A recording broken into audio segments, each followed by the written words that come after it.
परमेश्वर के धन्य नाम की महिमा हो। प्रभात मनन के सत्र 1351 में आप सभी का बहुत ही विनम्रता के साथ स्वागत करता हूं। आइए आज के मनन के लिए हम पढ़ते हैं पहला तीमुथियुस अध्याय 4 पद 6। यदि तू भाइयों को इन बातों की सुधि दिलाता रहेगा तो मसीह यीशु का अच्छा सेवक ठहरेगा और विश्वास और उस अच्छे उपदेश की बातों से जो तू मानता आया है तेरा पालन पोषण होता रहेगा। अध्याय 4 के 1 से लेकर 5 तक के पदों में नोस्टिज्म से प्रभावित झूठी शिक्षा के कुछ बुरे परिणामों तथा उससे बचे रहने की अनिवार्यता के बारे में समझाने के बाद 6 पद में प्रेरित पौलुस अपना शिष्य तीमुथियुस को एक और महत्वपूर्ण उपदेश दे रहा है। 6 पद में वह संक्षेप में समझा रहा है कि एक मसीही सेवक की वास्तविक पहचान क्या होनी चाहिए और उनका आत्मिक पालन पोषण किस प्रकार होगा। मैंने आपको पूर्व में भी ये बात कह चुका हूं कि नया नियम में सेवक शब्द 2 परिप्रेक्ष्य में इस्तेमाल किया है।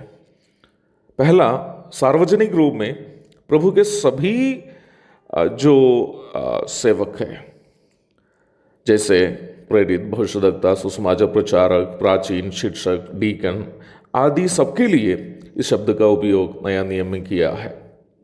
दूसरा, डीकन की सेवकाई के लिए विशेष रूप में सेवक शब्द का इस्तेमाल किया है।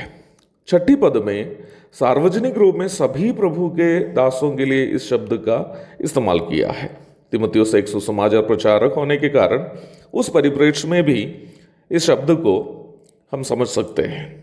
6 पद को समझने के लिए 5वीं पद को भी जोड़कर पढ़ने की अनिवार्यता है। 5वीं पद में 2 महत्वपूर्ण बातों का जिक्र है। वह है परमेश्वर के वचन और प्रार्थना। प्रभु के एक सही सेवक की पहचान वचन के मूल उपदेश के प्रति उनका आत्मसमर्पण ही है। His dedication for the basic doctrine of the Bible is the right identity of every God servant. वचन के उपदेश के प्रति वह सेवक जितना समर्पित है, समझिएगा उतना वो व्यक्ति एक सही सेवक है तथा सही व्यक्तित्व के स्वामी भी है। उपदेश के लिए आत्मसमर्पण का मतलब केवल उपदेश के प्रचार करते समय दिखाने वाला आत्मसमर्पण नहीं, बल्कि व्यक्तिगत, पारिवारिक तथा सेवा के अन्य सभी क्षेत्र में वचन की मूल शिक्षा में बने रहने की तीव्र इच्छा एवं कोशिश एक सही सेवक की पहचान है। दुखजनक बात यह है कि वर्तमान में कई ऐसे प्रभु के दास भी जो दावा करते हैं कि वे वचन की मूल शिक्षा के लिए खड़े हैं, समर्पित हैं, केवल वचन का प्रचार करते समय ही वे लोग उपदेश के लिए खड़े रहते हैं और जीवन के अन्य सभी क्षेत्र में वक्त के अनुसार वे लोग अन्य कई बातों के साथ समझौता कर लेते हैं। ये बहुत ही दुखजनक बात है जो वर्तमान कालीन कलीसिया सामना करती है। जबकि सच्चाई यह है कि वचन की मूल शिक्षा अथवा basic doctrine of the word of God केवल प्रचार करने की चीज नहीं है।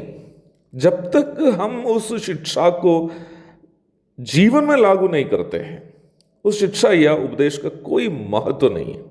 उदाहरण स्वरूप बोलूं, मान लीजिए कि मैं प्रचार करता हूं कि यीशु मसीह में सभी विश्वासी एक है, परंतु कलीसिया में या व्यक्तिगत जीवन में धनी, कुलीन तथा अन्य प्रकार श्रेष्ठ विश्वासियों को मैं अधिक महत्व दूं और गरीब, पिछड़े तथा अन्य प्रकार कमजोर विश्वासियों को हीन दृष्टि से देखता रहूं, तो मैं जो प्रचार करता हूं वो शिक्षा मेरे लिए भी लाभदायक नहीं है।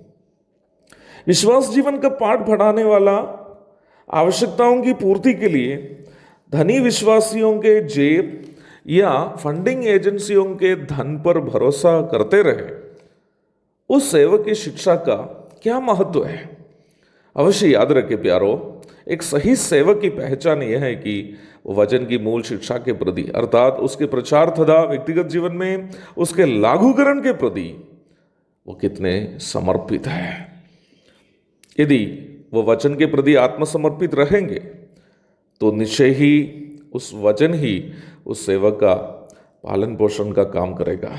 बढ़िएगा मत्ती 4:4 में शैतान से यीशु मसीह ने क्या कहा था। और प्रार्थना वो ईंधन है जो कोई भी सेवक को वचन तथा पवित्र जीवन में सफलता दिलाता है। प्रार्थना के साथ हम वचन की मूल शिक्षा के लिए खड़े रह सकते हैं। प्रार्थना के साथ वचन की मूल शिक्षा को हम अपने जीवन में लागू कर पाएंगे। प्रार्थना वो ईंधन है जो मसीह जीवन में या सेवा में हमें सफलता प्रदान करता है। मुझे सुनने वाले सभी प्रभु के दासगण की प्रभु मदद करे कि वचन की शिक्षा के प्रति आपका आत्मसमर्पण आपकी पहचान हो और प्रार्थना आपके आत्मिक जीवन का ईंधन हो।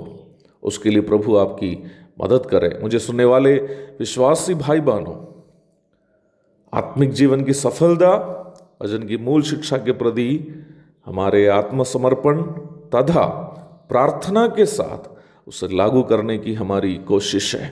एक और शुभ दिन की धन्य कामनाओं के साथ आज का प्रभात मनन का मैं यहाँ पूर्ण विराम करता हूँ। प्रभु आप सबको आशीष दे। आमीन।